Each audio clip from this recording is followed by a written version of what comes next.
Alright guys, epic fucking slayers here and welcome back to a brand new Division video. In today's State of the Game, the 1.8 State of the Game, we learned a lot from 1.8 and I'm going to just jump straight into this one guys because we've got a lot to cover here. If you want to check out the full State of the Game, then head on down to the description below. There will be a link that you can click on and it will go straight to the Division Twitch page where you can watch the full stream. This is a recap video. I will go over every detail that was covered in 1.8 to the best of my ability, but it is a recap, and if you want to get the full context, then head on over there. So, 1.8, they did confirm no release date as of yet, which is unfortunate, but I think it will probably be very, very soon. They did confirm skirmish and resistance is going to be added. There will be no new incursion. I think we were looking at possibly a new incursion coming out in 1.8 due to some leaked information I did on a previous video, but there is actually no new incursion coming out.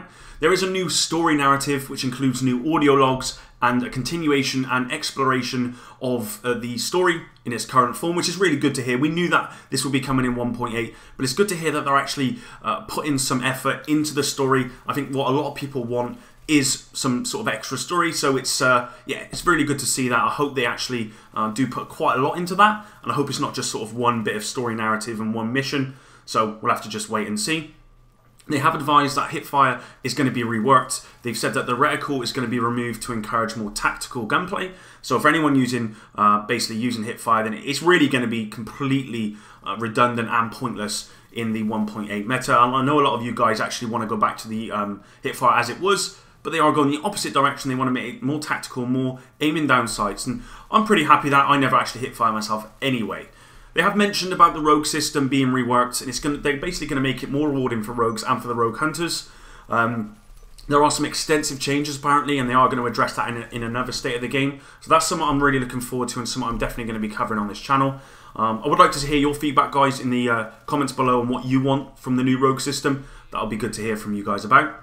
They have addressed weapon balancing. They are going to be improving the current exotics in the game, which is very good to hear, because on that note, they're actually going to be adding some new exotics. They've not said what they are, they've not said how many. From my recent leak that I put on my channel, there was a leak saying that between 5 or 8 exotics come out. That might be accurate.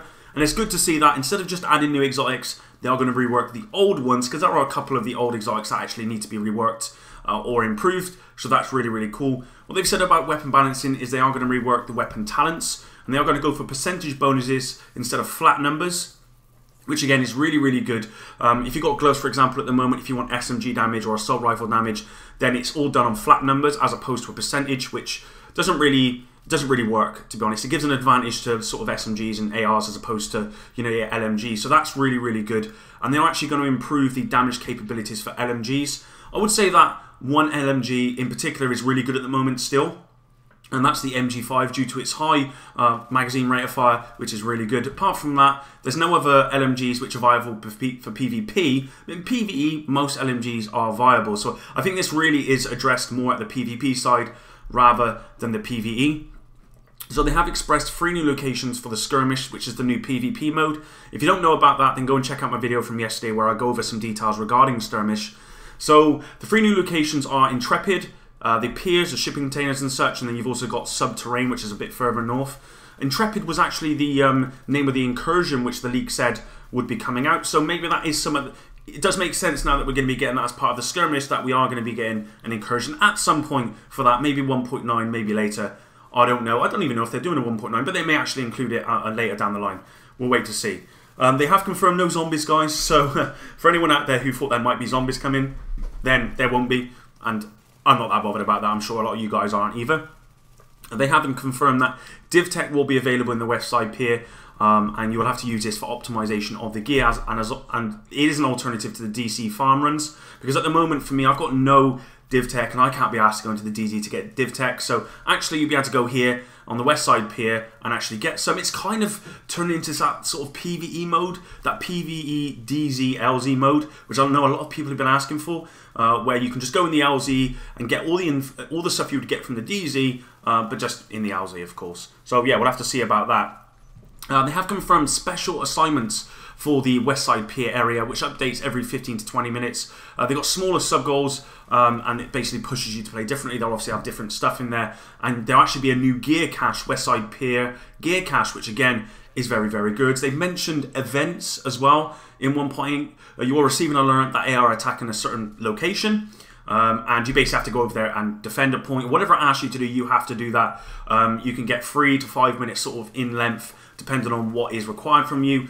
You may have to defend sort of an SHD data terminal. There's so much stuff, and with that, they've really got the sky's the limit on that sort of stuff. They can add different stuff. And this has been stuff we've been asking for since day one.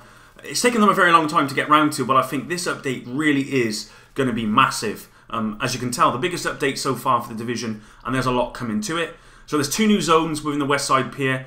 We got the West Side Pier, the northwest of Amherst, and we got an open world PvE zone, and that plays different from the rest of the LZ, which again is really, really cool. There's a dynamic new spawn system and a sort of cross-faction synergy. We've got sort of dynamic AI spawning as well. Again, really, really cool. AI spawning for new situations of enemies each time depending on variables. So they're going to spawn different places and they're all going to interact, which again, I'm looking really forward to doing. It's good that they're not just upping the sort of health of NPCs based on their level. They're actually, what they did with Hunters, where they increased their intelligence, their AI, that's what they're doing here. They're changing the spawning, they're changing the interactions between the different factions to play against you. That's really, really cool. Really, really good. There's a lot of sort of visual telling coming in 1.8, which again is really, really cool. There is Camp Clinton, which is not a safe house. It's kind of like a mini terminal, effectively. You can track assignments, there's boards, all that sort of stuff. It's basically a terminal, but a mini version, and that will be the second goal. And lastly, there are going to be changes coming to the underground. I don't mean lastly, there is a lot more to go here, and I'm trying to fit it all in a reasonable sort of time here. There will be changes to the underground, but they haven't said exactly what's going to be coming. There will be a date for the 1.8 PTS, which at this moment we don't know. It's probably going to be later in sort of September time, possibly. And we are going to be getting obviously classified gear sets coming before and during 1.8.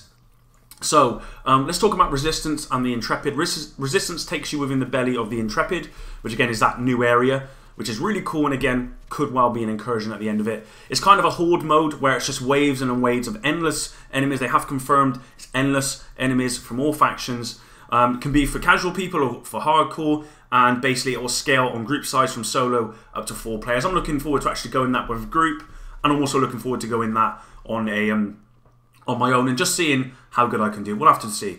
Moving on to the skirmish mode, it's 4v4 PvP. There'll be no AI, which I'm really, really happy with. That's my main gripe with Last Stand at the moment, is the AI on it. It really pisses me off, but hopefully, you know, maybe they look at that, but we do know that with skirmish they're not going to be there. It's going to be fast-moving combat. There's going to be far less running, which of course there is a lot in Last Stand. I imagine the map will be very, very small. So they did talk about the global event, the next global event. They are expected for a 1 or 2 week delay. They are still working on the leaderboards, and they are also working on masks again at the moment, which were obviously really bad in the first global event. So hopefully they'll get that sorted out soon, and we will get the next global event very, very shortly. They have mentioned the RPM glitch, which if you don't know about, there is a glitch going around at the moment with RPM, rate of fire, all mods actually, where you can basically duplicate them and you can get basically infinite RPM, infinite magazine sizes, you know, infinite stuff effectively. It is breaking PvP. I've not actually come across it in PvP on Xbox yet, but I've seen a lot of people who have been involved in it, and what they've said is basically if you're using it, you know, you're going to be banned effectively. So if you want to enjoy 1.8, there's absolutely no reason as to why you'd want to do this. At the end of the day, it's just a game. There's no point in cheating. Just win fairly, man. It's not that hard. So yeah, if you're one of those RPM glitches, you better stop. You're probably going to get banned. So really, that's it, guys. I mean, that's as much as I can go over. I will try and actually go in detail more on this topic at a later date when we get some more information. But for right now, that's pretty much everything. And there's a lot. I mean, I've been talking. I speak pretty quick. I've been talking for nearly 9 minutes here and speaking about this, and there is so much I've had to fit in. So hopefully you guys got all of that. If you want me to do a more detailed video, then let me know. But I will be doing a more detailed video once we know more details about the individual points that came up in the state of the game. So thank you very much for listening to me, guys. Hope you did enjoy this one. If you did, drop a like, subscribe, share, all that shit, and I'll see you in the next one. Peace.